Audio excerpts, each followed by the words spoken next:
시민의 눈높이에서 질문하고 한국 사회에 화두를 던지며 더 나은 내일을 만들어가는 뉴스 프리즘 시작합니다. 이번 주 뉴스 프리즘이 주목한 이슈 함께 보시겠습니다. 최근 스토킹 범죄가 잇따르고 있습니다. 스토킹하고 살해하겠다고 협박한 남성이 붙잡혔습니다. 검찰과 경찰은 스토킹 범죄에 대응하기 위해서 머리를 맞댔습니다.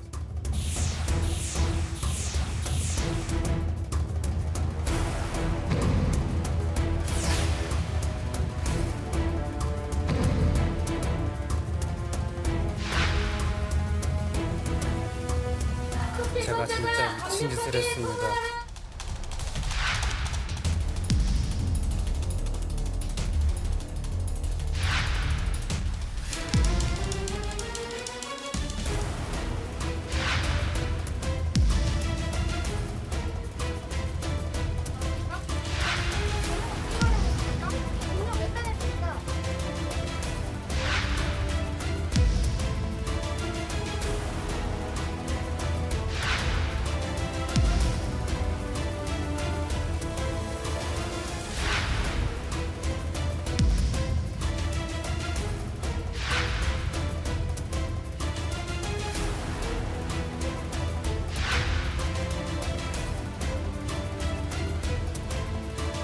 어쩌면 혹시 나도 그렇게 될 수 있지 않을까 하는 그런 무서움이 있는 것 같아요.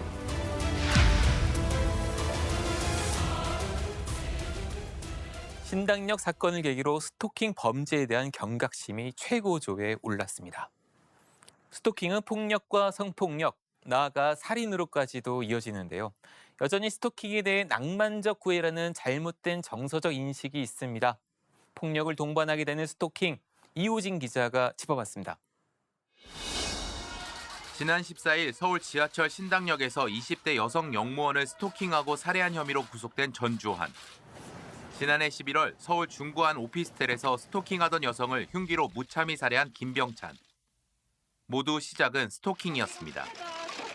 이들은 지속적으로 피해 여성을 만나자고 조르고 괴롭히며 힘들게 했고 거부하고 물러서는 피해자를 무시했습니다. 처음에는 이들은 범죄라는 생각조차 하지 않은 채 낭만적인 사랑을 꿈꿨을지도 모릅니다. 하지만 그 끝은 끔찍한 결과가 나왔습니다. 스토킹은 스토킹 자체로도 범죄지만 강력범죄로 이어질 수 있다는 점에서 그 심각성을 띠고 있습니다. 한민경 경찰대 교수의 연구 결과에 따르면 2013년부터 2020년까지 스토킹 단어가 포함된 형사사건 1심 법원 판결문 148건 가운데 35.8%에 해당하는 53건이 폭행이나 상해 등 신체적 폭력이 발생한 것으로 나타났습니다. 또한 이 가운데 42건은 성폭력이 발생해 성범죄로도 이어졌습니다. 한국형사정책연구원의 연구 결과를 보면 스토킹 피해자가 성범죄를 당할 가능성이 스토킹 피해 경험이 없는 사람에 비해 13.3배나 높은 것으로 나타났습니다. 폭력이나 성폭력에 그치는 것도 아닙니다. 지난해 10월 성폭력 처벌법이 시행된 이후에도 세상에 알려진 스토킹 살인 사건만 5건에 이릅니다. 스토킹의 위험성은 지금 학술적으로도 위험범 또는 점진범의 개념으로도 인정받고 있는 지점이 있습니다. 종래 범죄 유형과는 다른 이해를 요함과 동시에 그러한 위험적이고 범행 유형이 앞으로 더 중한 범죄로 나아갈 수 있다는 점에서 사전적인 대응이 한층 중요한 범죄라고 할 수 있겠습니다. 범죄 전문가들은 스토킹 범죄는 초기 단계에서부터 피해자 신변 보호와 가해자 분리 조치가 가장 중요하다고 손꼽고 있습니다. 점진적으로 이어지는 범죄 스토킹. 스토킹은 낭만적 구애라는 표현으로 절대 미화할 수 없는 심각한 범죄 행위입니다. 연합뉴스TV 이호진입니다. 절대 보복할 수 없도록 엄중한 처벌을 해주세요. 신당역 스토킹 살인 사건의 피해자가 생전 마지막으로 법정에서 했던 말입니다. 스토킹 피해자들의 간절한 목소리에도 이들을 지켜줄 보호체계는 충분치 않다는 비판이 끊이지 않고 있습니다. 김혜림 기자입니다. 350여회에 걸친 스토킹과 협박 끝에 입사 동기였던 피해자를 살해한 전주환. 제가 진짜 미친 짓을 했습니다. 피해자는 경찰에 전 씨를 2차례 고소하고 한 달간 신변보호도 받았지만 결국 목숨을 잃었습니다. 지난해에는 신변보호를 받던 여성을 집요하게 스토킹하고 살해한 김병찬 사건이 있었습니다. 지난해 10월부터 스토킹 처벌법이 시행되고 있지만 스토킹 범죄를 막기에는 역부족이란 지적이 나오는 이유입니다. 이 법에 따르면 스토킹 범죄가 재발할 우려가 있을 때 긴급 응급조치나 잠정조치를 취할 수 있습니다. 이 중 잠정조치 사후는 피의자를 유치장이나 구치소에 유치할 수 있지만 기각률이 높은 현실입니다. 올해 스토킹 피해자들로부터 접수된 잠정조치 사후 신청 건수는 500건인데 그중 55%는 기각된 것으로 나타났습니다. 이뿐만 아니라 100m 내 접근 금지 명령도 가해자의 실시간 위치 파악이 어렵다는 한계가 있습니다. 스토킹 범죄 같은 경우에는 이런 집착, 그리고 또 지속적으로 이런 그 행위, 충동성이 조절되지 않는 그런 접근 금지 조항이 유지된다 하더라도 실질적으로 그 효력을 발휘하기는 상당히 어렵고, 피해자가 원치 않으면 처벌을 할 수 없는 스토킹 처벌법에 반의사 불벌 조항이 문제라는 지적도 빠지지 않습니다. 전 씨도 피해자에게 합의를 종용하다가 실패하자 앙심을 품고 보복살인을 저질렀습니다. 결국 자신이나 가족들을 해치지 않을까 하는 두려움 때문에 합의를 하는 사례가 적지 않습니다. 이런 조치들이 이루어진다고 해서 24시간 계속 뭔가 경호를 받고 이런 건 아니잖아요.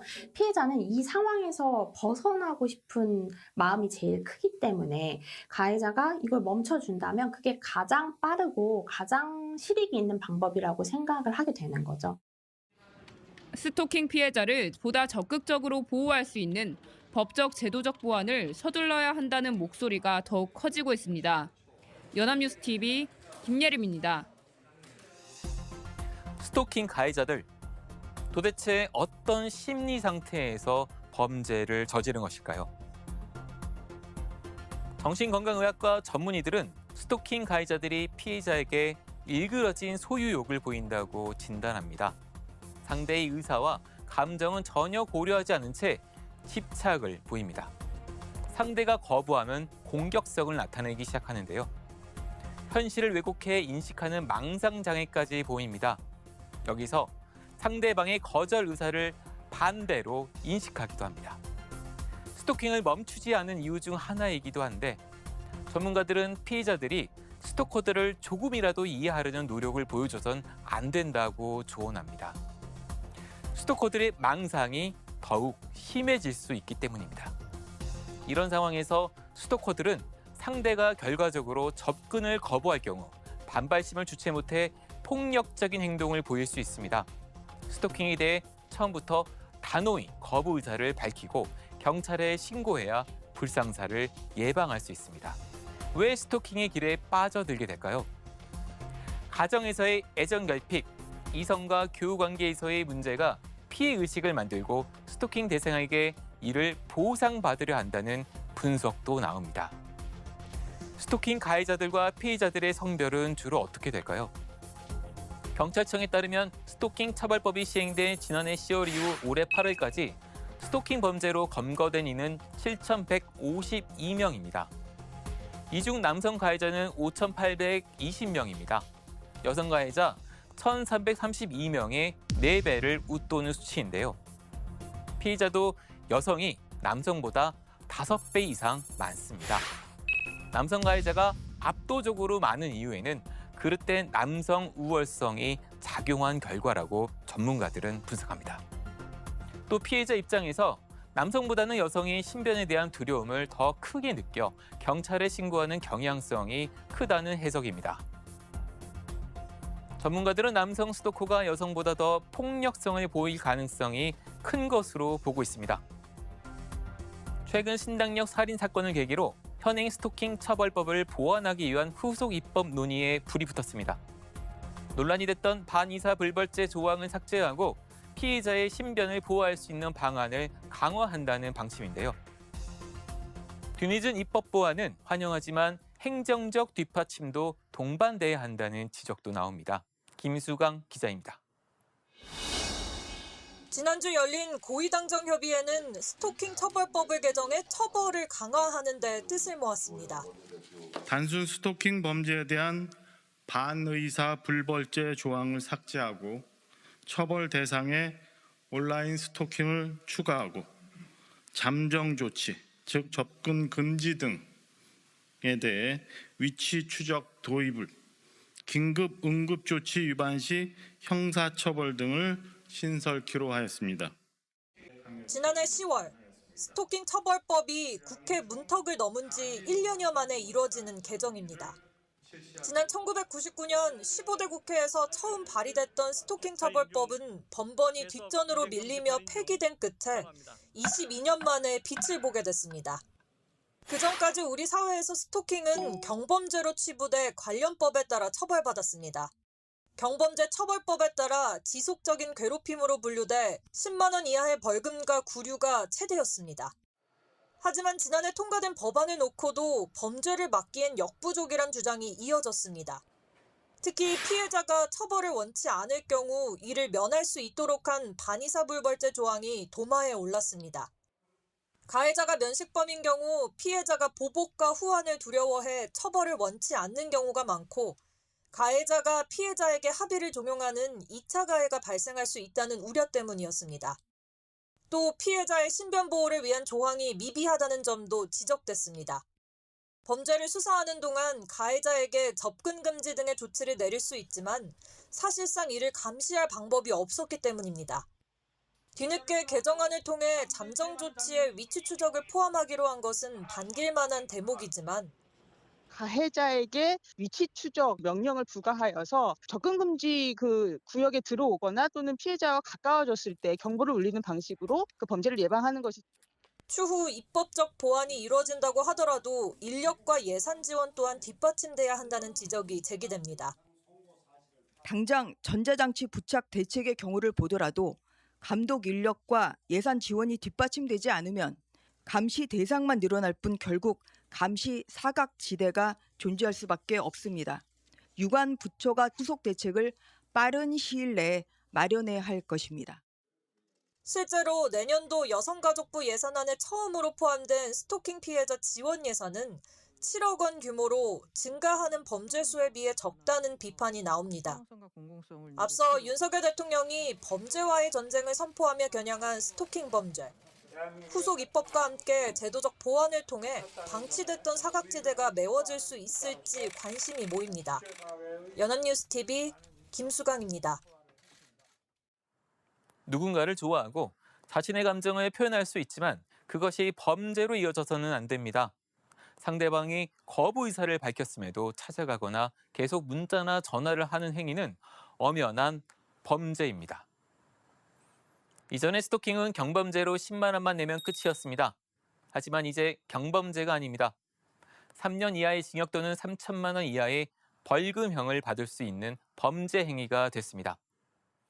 또한 스토킹 처벌법은 반의사 불벌죄도 폐지될 전망입니다. 합의하더라도 처벌을 받게 되는 것입니다. 소 잃고 외양간 고치는 격이기도 하지만 앞으로 처벌의 강도는 더 강해질 것으로 예상됩니다. 스토킹 범죄는 초기 단계에서 저지하지 않으면 이후 중범죄로 발전할 가능성이 높습니다. 지금 이 시간에도 어딘가에서 스토킹 범죄는 계속되고 있을 것입니다. 상대방의 의사를 무시하고 자신의 감정에 가두려는 것은 사랑이 아니라 폭력입니다. 이번 주 뉴스 프리즘은 여기까지입니다. 다음 주에 뵙겠습니다.